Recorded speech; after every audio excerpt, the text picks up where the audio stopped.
Did he take the money? Bondi, your confirmation hearing in January made a clear commitment you would not politicize your position. You're here today, your first oversight hearing 9 months into your tenure, at a time when hundreds of career prosecutors have quit because they were required to take unethical actions at odds with that promise, or feared that they would have to take such actions if they remained on the job. When over 1,000 former federal prosecutors have sounded the alarm about the unprecedented degree which the powers of DOJ are being abused to go after the president's enemies. I approach this hearing with a heavy heart.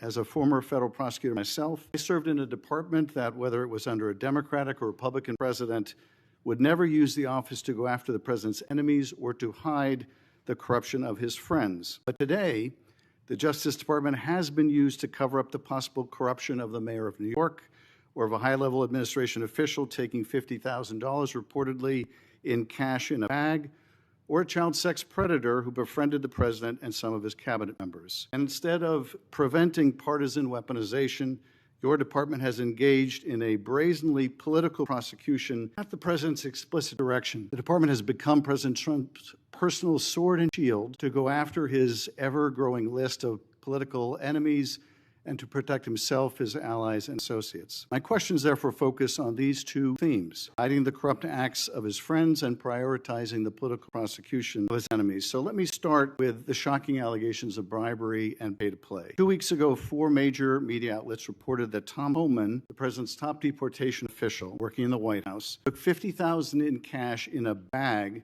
from undercover FBI agents in September 2024.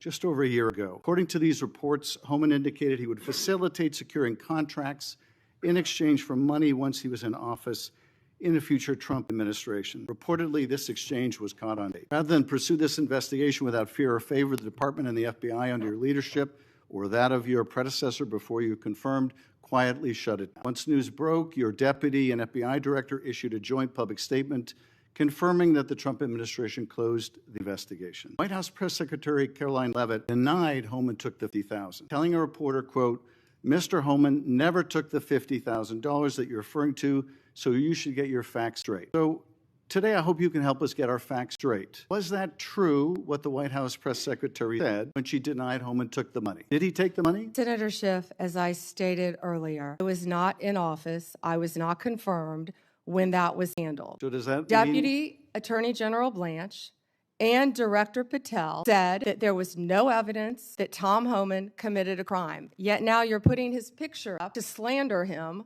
No, I'm putting his picture up showing an interview he gave with, I think, Fox, in which he was asked explicitly about these allegations that he took a $50,000 bribe. And he refused to answer. He said he didn't answer the question whether he took the money. So I'm asking you the question.